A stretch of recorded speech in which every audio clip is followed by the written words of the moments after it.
नमस्कार दोस्तों, स्वागत है आपका हमारे YouTube चैनल जीके ट्रैकर पे। देखिए फ्रेंड, आज के वीडियो में हम बात करेंगे जो हमारी एक सीरीज है जिसमें हम उत्तराखंड की इंपॉर्टेंट किताबों को MCQ के रूप में कवर कर रहे।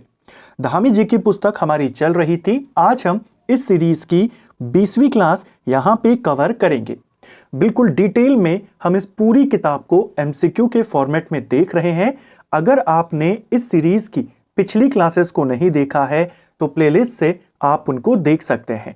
तो चलिए दोस्तों, आज की वीडियो को शुरू करते हैं। पवार वंश हमारा चल रहा था, जहां पे लास्ट वीडियो में छोड़ा वहीं से आगे कंटिन्यू करेंगे। तो चलिए स्टार्ट करते हैं। आज का हमारा पहला सवाल है, किस युद्ध में ललित शाह ने मोहन चंद को हराया था? रिपीटेड क्वेश्चन है, कई बार कर चुके हैं, पेपर में भी पूछा गया है। युद्ध कब हुआ, किसके मध्य में हुआ, किसने किसको हराया, बन जाता है।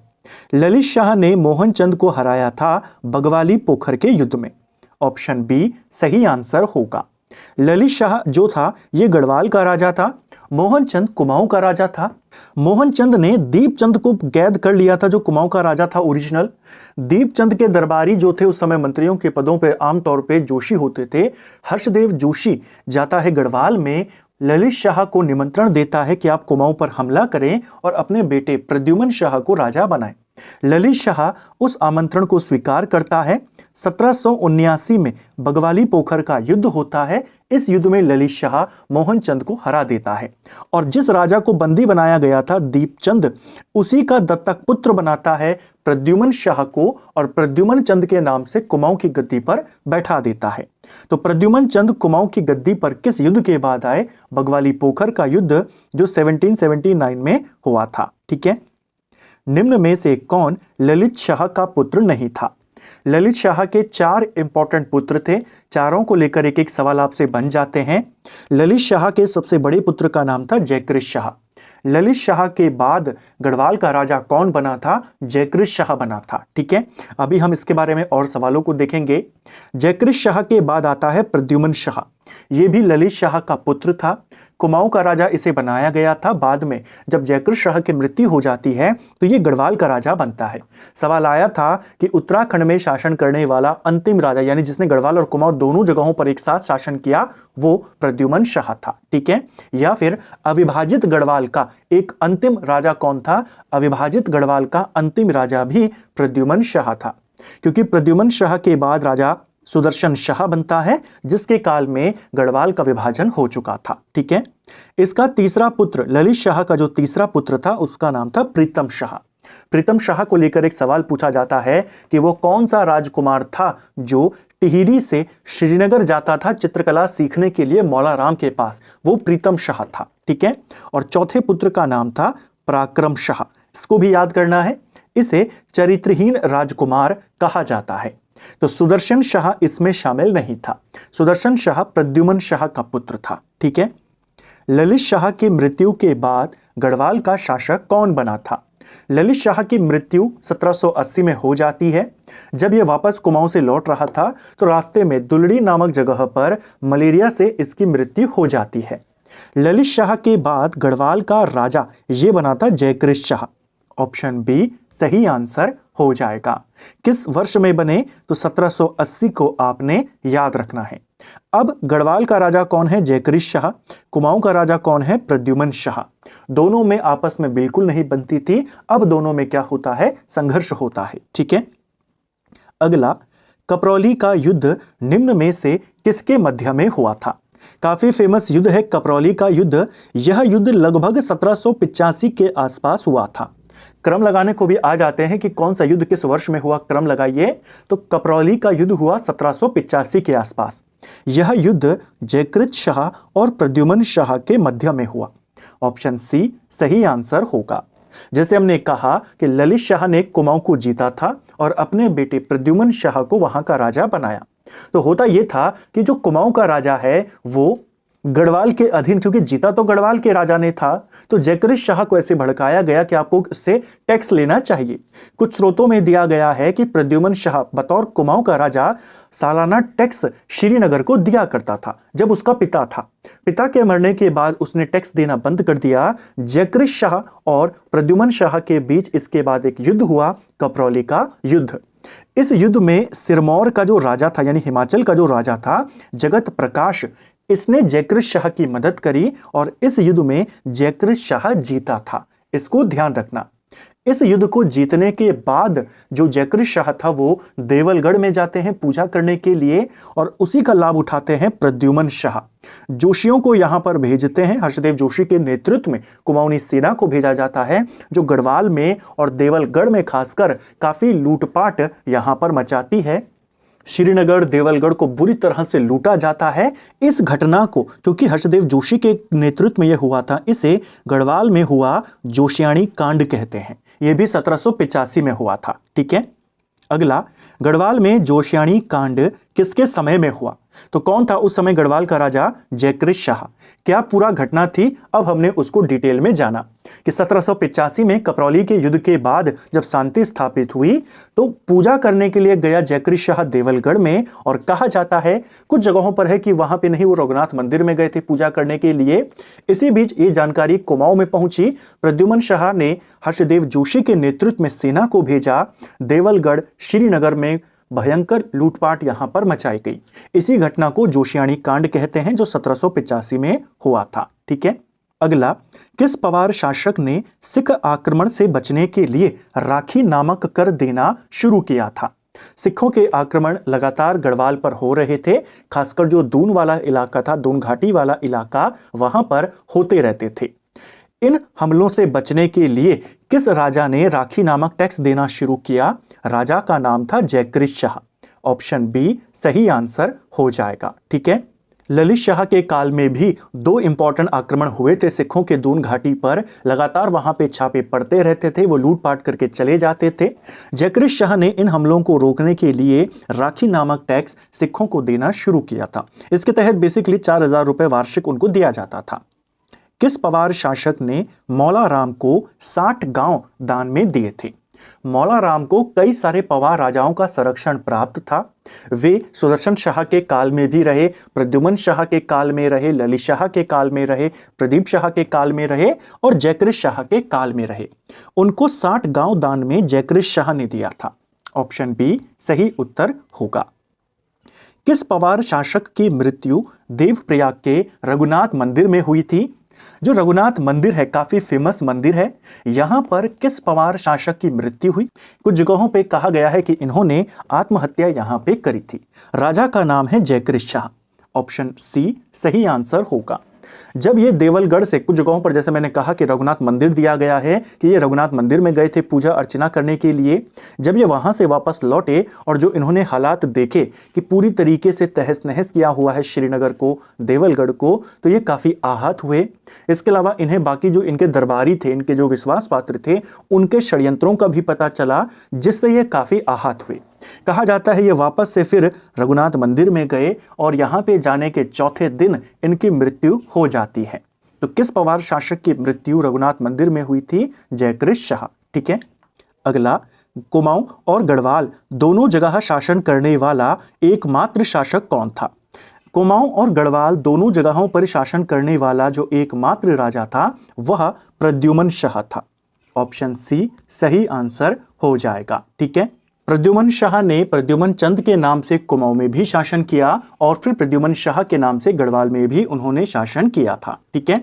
कुमाऊं में उन्होंने 1779 से 1786 तक शासन किया।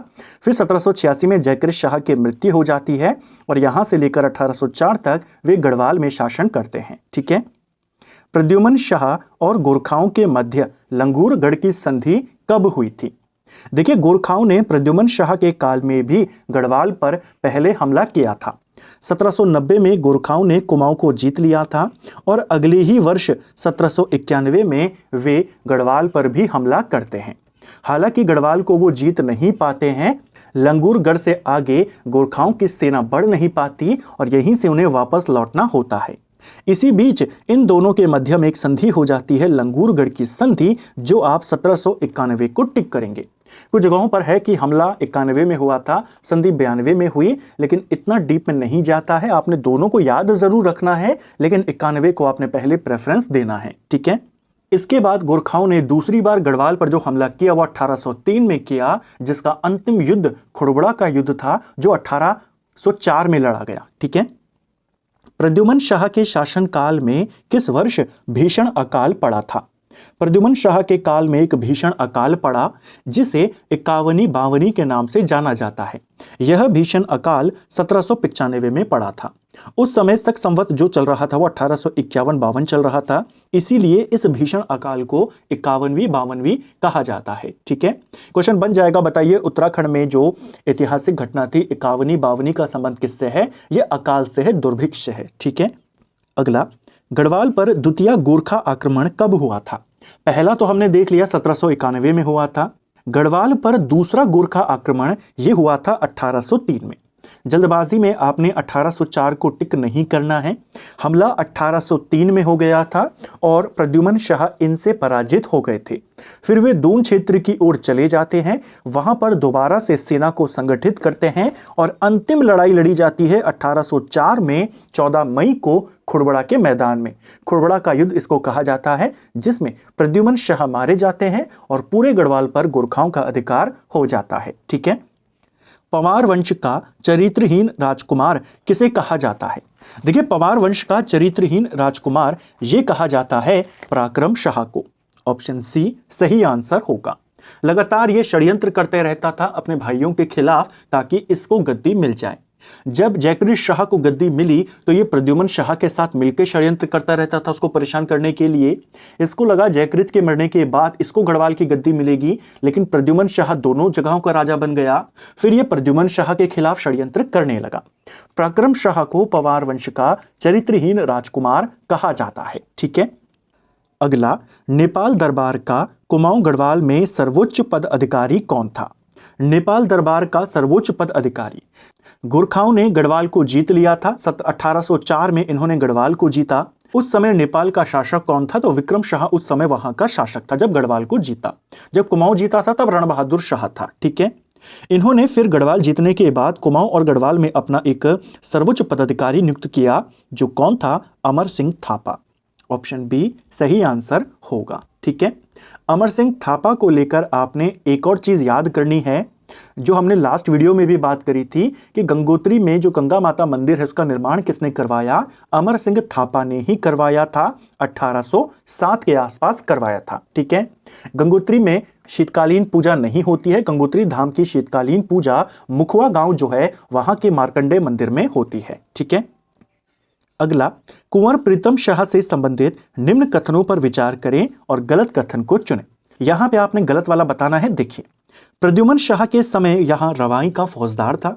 जब प्रद्युमन शाह राजा थे तो उनका भाई जो था वो रवाई का फौजदार उन्होंने नियुक्त किया था, ठीक है। इनका विवाह नेपाल के मंत्री बम शाह की पुत्री से हुआ था। जब गोरखाओं ने प्रद्युमन शाह को पराजित किया, युद्ध में उनकी हत्या करी, प्रीतम शाह को बंदी बनाकर, राजनीतिक बंदी बनाकर अपने यहाँ ले गए थे। वहीं पर काफी समय तक प्रीतम शाह रहे। वहीं पर उनका विवाह नेपाल का जो मंत्री था बम शाह, उसकी बेटी के साथ होता है, ये भी सही है। जब सुदर्शन शाह यहाँ पे राजा बनते हैं टिहरी के, अंग्रेज गोरखाओं को हरा देते हैं, उसके बाद ये वापस टिहरी रियासत लौटते हैं, ठीक है। 1815 में टिहरी लौटने पर सुदर्शन शाह से इनका सत्ता संघर्ष हुआ था। ये वाला आपका गलत हो जाएगा। जब ये वापस लौटे तो सुदर्शन शाह के साथ इनका कोई भी संघर्ष नहीं हुआ था।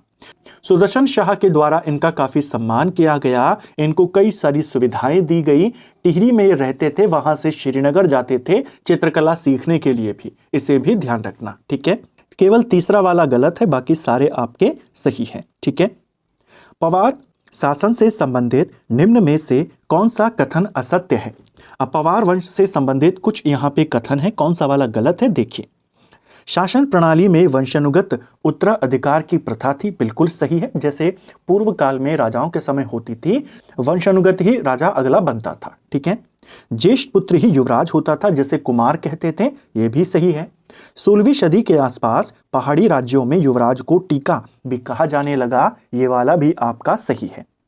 यानी इनमें भी जो जैसे नॉर्मली व्यवस्थाएं पाई जाती थी पूर्व काल में राज्यतंत्र में कि बड़ा बेटा ही राजा बनेगा, वही युवराज होता था और पिता के बाद फिर वही राजा बनता था, उसे कुमार कहते थे। और फिर 16वीं सदी आते आते राजकुमार के लिए टीका शब्द का भी इस्तेमाल होने लगा था। क्वेश्चन बन जाएगा, बताइए टीका शब्द किसके लिए इस्तेमाल होता था? राजकुमारों के लिए, ठीक है, यानी जो युवराज होता था उसके लिए। अगला, पवार काल में राज्य का सर्वोच्च मंत्री कौन होता था? पवार काल में राज्य का जो सर्वोच्च मंत्री या सर्वोच्च अधिकारी जो होता था उसे मुख्तार कहते थे। ऑप्शन बी सही आंसर हो जाएगा, ठीक है। राजा अपने आदेश निम्न में से किसके माध्यम से देता था? पवार काल में राजा को जब अपने आदेश सभी जनता को सुनाने होते थे, ये राजा के जो भी आदेश होते थे वो जनता तक कैसे जाते थे? दफ्तरी के माध्यम से जाते थे। ऑप्शन बी सही आंसर होगा। देखिए, जो उस समय का राजकीय कार्यालय होता था, यानी जो उनका सचिवालय होता था जहां से सारे ऑर्डर निकलते थे, वहां का जो महानिदेशक होता था यानी उनका चीफ सेक्रेटरी, उसको कहा जाता था दफ्तरी, ठीक है। श्रीनगर यानी जो राजधानी होती थी पवारों की, पहले श्रीनगर बाद में टिहरी, वहीं पर राजधानी में ही यह हेडक्वार्टर होता था, ठीक है। इसी के माध्यम से राजा अपने आदेश जनता तक पहुंचाता था। पवार काल में राजधानी की सुरक्षा अधिकारी क्या कहलाते थे? पवार काल में राजधानी की सुरक्षा वाले अधिकारियों को या राजधानी की सुरक्षा कर्मी को गोलदार कहते थे। गोलदार क्या होते थे? जिनके जिम्मे राजधानी की सुरक्षा होती थी। ऑप्शन ए सही आंसर हो जाएगा, ठीक है। क्वेश्चन बन जाता है कि कौन सा अधिकारी किससे संबंधित था?